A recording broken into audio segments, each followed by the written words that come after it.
What is the price to get Trey Hendrickson? I know he's going to get paid. Right. That's not my money. That's the Bears' money. But do I have to give up a 1? Do I have to give up a 2? Do I have to do a pick switch? And then the news dropped yesterday that Trey Hendrickson flew to Cincinnati, looked the management in the eye and said, it's not working. I want out. You guys have not paid me what I think I'm worth. You got to pay Jamar Chase and T. Higgins, and they've already got the big money to Joe Burrow. So let me shop myself for a trade. And they said, okay. It's fascinating to me if the Bears were to pull this one off that we might see up to three trades before free agency begins. Mm-hmm. Like if you were mapping out the Bears' strategy, I'm not sure you would have come up with 2 to 3 trades before the league new year begins. You know what I mean? Like you would. I didn't think. It's draft and it's free agency. You don't really think about trades at this point, really. I mean, I know there's some, but so it's kind of fascinating that this road they're taking. Maybe check off a few boxes before free agency, before the draft, so you can sort of keep all your options open, right? Maybe you do get Gentry at 10 because you've addressed. No! Well, I'm just saying, like, who knows? Who knows? I'm sort of with you, but 2 weeks ago I would have said no chance. Of course, you have to address your lines, but if they address the lines, both of them, before free agency and before the draft, your possibilities sort of open up. Sure, you can have a wider pool of players that you consider. I'm not taking a running back. And he's awesome. I was watching something on him last night. He's awesome. I'm not taking a running back at 10. Yeah, I mean, I tend to agree with you. I do think they need a running back, but you can get those guys later. You pair him with DeAndre, and maybe he emerges as a starter down the road, but to take him in the first round probably is a stretch, but at least they're addressing these needs. Now, don't confuse activity with accomplishment. Like these moves have to be good moves. It can't just be, they signed guys, they traded for some guys. No, they have to be good players, and I think Tooney especially is good, even though he's on the other side of 30. But then again, you and I are way over the other side of 30, and we're still in our prime, right, Cap? So no question. So I'm just over 30. I think another trade before free agency begins, or announced before it begins. I know you can't complete it for a while. Would be quite something. Yeah, if you were able to get a deal done, but what is the price to get Trey Hendrickson? I know he's going to get paid. Right. That's not my money. That's the Bears' money. But do I have to give up a 1? Do I have to give up a 2? Do I have to do a pick switch and more? I don't know. Well, they've given up a 4th and a 6th so far, right? Yeah, the 4th is next year. Next year. Yeah. So 4th and a 6th, the 4th is next year. They have draft capital. They're using it. So it comes down to this. Like, you have to think about it this way. Did they get a better player than the draft pick would be? Mm-hmm. Now, they certainly are getting older players. And there's no doubt Tooney today is going to be better than whoever they would have drafted in the 4th round, right? Mm-hmm. But it's about, it's that trade-off. Age versus experience, all that stuff. And, of course, cost. These guys are going to cost in terms of the cap hit, but they're good players. Okay, I like building through the draft. I do.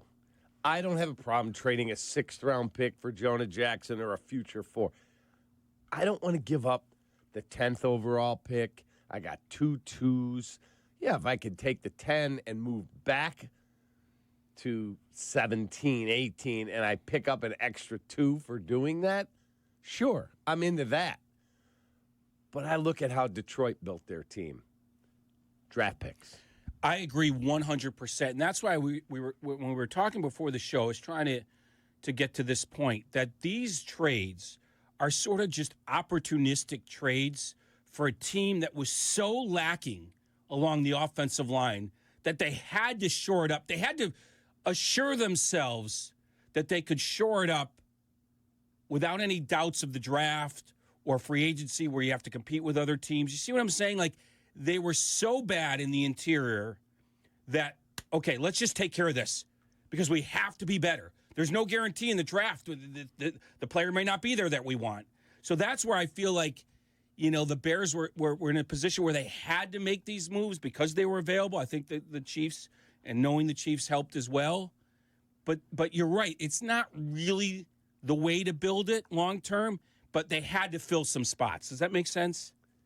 Yes, I understand where you're coming from. And Ben Johnson has said, I want to compete this year. I'm not here for a 5-year rebuild. I get all that. And that's what these trades help you do. And to your point, Jesse, what this also does is Joe Thuney is a proven commodity. Through the draft, we haven't really seen Ryan Poles take an offensive lineman that's plugged in right away and produced right away. Darnell Wright has sort of been the exception, a very high pick, and he's been good. But you'd much rather have a Joe Thuney who you know can possibly and should give you an all-pro performance this year rather than a lottery pick. But here's the key to that. The other side of that is even if he falls off the shelf in 2 years, right? Because because of age or whatever, it still is worth it for the Bears because they were so bad there. Let's just shore it up right now. Maybe draft, offensive linemen that in two or 3 years take over for a guy like Thuney. But I think that's the key here. They were so bad in the middle that they had to do something to assure themselves to be better.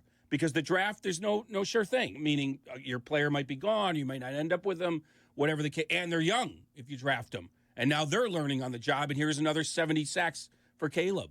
So I think it was the situation they're in and the opportunity that was presented in front of them that made the deal. Yeah. Look, if you told me I'm sitting at 10 and, there's the kid from Michigan, Mason Graham. I don't care who you trade for. I want a 22-year-old that grows with me. That's a stud. Agree. Like, I don't believe Myles Garrett's getting traded, at least not right now. But he's going to come way more expensive than it seems some of these other guys will. I'm not giving up multiple 1s and a 2 and a future 3. I'm not doing that. Let me throw a hypothetical for you. Mason Graham's on the board. The Bengals come to you. They offer 17 and Trey Hendrickson for Mason Graham at 10. Do you take the deal? 17 and Trey Hendrickson for 10 with Mason Graham on the board. How old is Trey Hendrickson? He's 30. He'll be 31 in the season. See, it's kind of going back to what I'm saying. You're just trying to get better in the moment, but it's not necessarily the best long-term decision. So it's actually a good question. I think I would do it in a heartbeat. Black and Abdallah. Yeah. I don't know if I would do that one. I'm not sure I would do that one, but I'm not against the offensive line moves that they made. Yeah, but there's a big difference trading a 6 and a future 4 than leaving a 22-year-old. Or how old is Mason Graham? 21? I'd imagine about that. I can check. And he's a hell of a player who I get on his rookie contract as opposed to paying Trey Hendrickson, turning 31, who I have to give $30 million a year to. And you drop 7 picks in the draft. And I dropped 7 picks in the draft. Still getting a first-round pick. Yeah. You add a first-team All-Pro defensive lineman, an edge that you need. Agreed. He's a hell of a player. Do you? Okay. Here again. I'm not the football expert. The bigger need was the offensive line, and just comparing them, right? Like you don't have the biggest hole there. You do have Sweat. So my feeling was that you had to make the offensive line moves. You don't have to make the trade you made. You're presenting.